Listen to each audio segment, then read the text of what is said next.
Hey everyone, and welcome back to the channel. So today we get to take a look at the 2024 Lexus RX500h F Sport. This model is finished off in caviar and it has an MSRP just over $66,000. We have quite a lot to go over for this luxury focused F Sport model, and we will start off with what this is powered by, which is the 2.4 liter 4-cylinder turbocharged engine. It's also paired to the hybrid system along with the 6-speed automatic, and it pumps out 366 horsepower, 406 pound-feet of torque. That power is sent through the all-wheel drive system, propelling this 4,700-pound SUV from 0 to 60 in just shy of 6 seconds. And as far as fuel economy goes, you're looking at 27 in the city and 28 out on the highway. Now, as we take a look at the exterior styling, you'll notice that for this hourglass design for the grille, there's no distinctive surround anymore. I think it's a really nice integration into the bodywork. This also has the forward sensor as the Lexus badge. There's all of the cutouts in that grille too, parking sensors up front. This is also equipped with LEDs for all the lighting. There's even fog lights tucked away in that lower section with some more vents on both sides. There's brushed aluminum for that lower trim accent there. And then a really nice line that comes down the hood to the bumper there and all the way to the other side. It just gives it a really nice bold front end design. As we work our way to the side, this has a matte black set of wheels with the gloss black brake calipers there. There's the F Sport badge, really nice lines for the fender arches in the front and rear. There's also a turn signal on the side mirrors, full panoramic sunroof with the gloss black roof racks, and then a really nice gray trim for the entire window surround. There's also that swooping C-shape design in the back door there. In back, we have the body colored spoiler with the third brake light. Wiper blade is tucked up nicely. There's also LEDs for the lighting, backup camera, all the sensors. This can even tow right around 3,600 pounds, and we do have the hands-free option to get into the cargo space. So just kick your foot and you can use that as needed, which is really nice.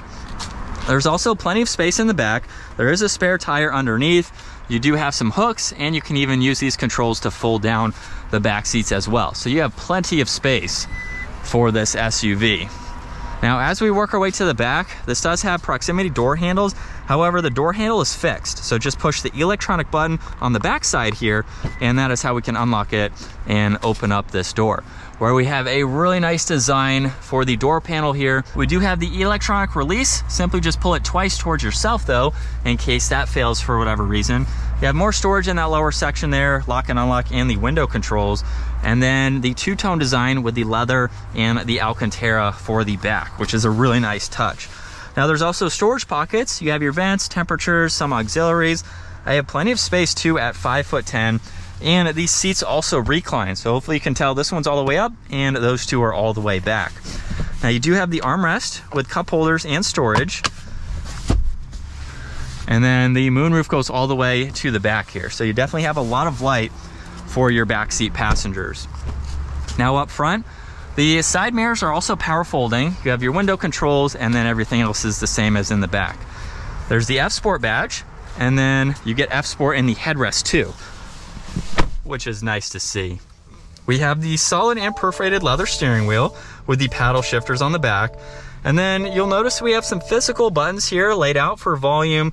You have your lane keeping assist and your cruise, and then everything else is blank because you will see these up on the head-up display.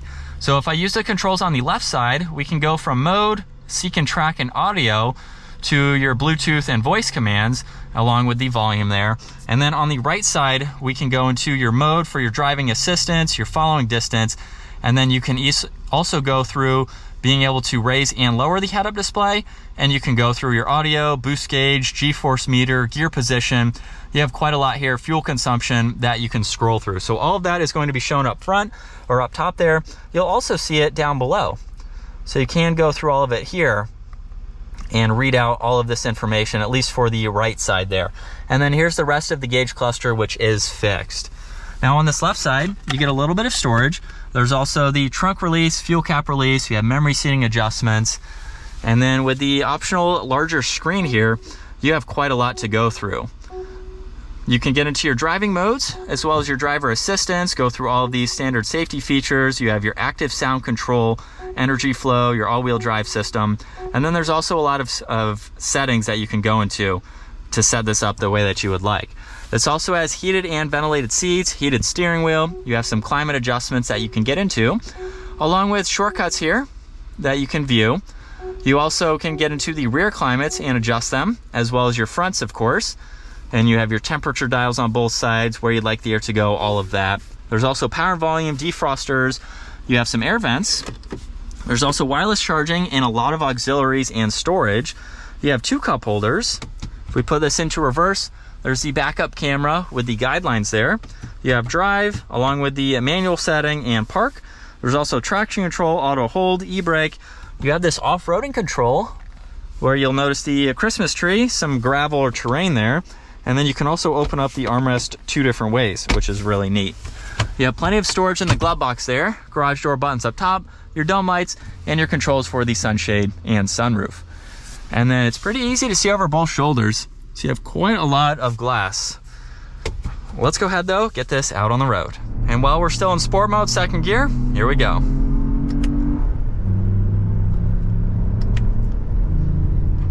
And we are up to speed. It is neat that the gauge cluster will change to show you a little bit more of a sporty view.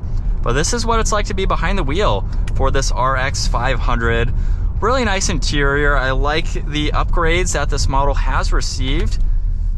The larger infotainment system is an option for this model, so you can get that as needed. But it's a really nice place to be. We don't have quite a fully loaded RX model, but we do have some options just to give it a nice look.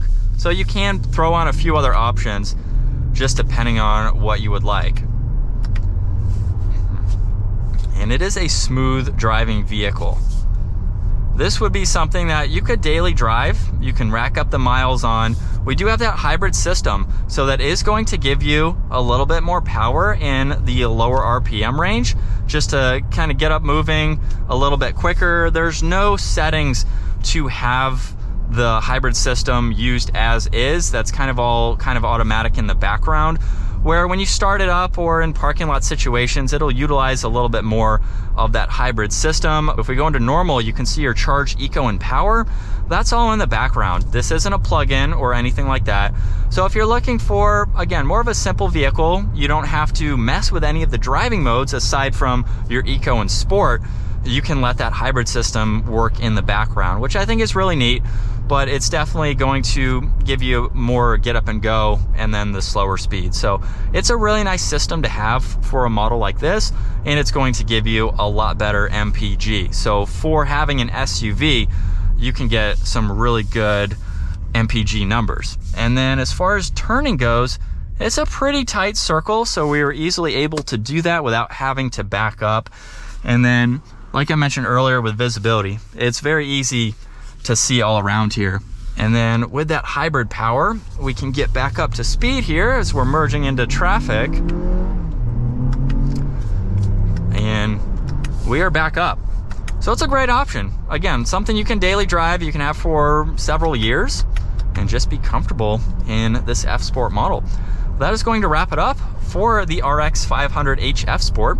Once again, a huge shout out to Hendrick Lexus Northlake for providing this for me today. Take a look at their website, give this video a huge thumbs up if you enjoyed it, and consider smashing that subscribe button so you don't miss out on our daily uploads. I will see you all in the next video.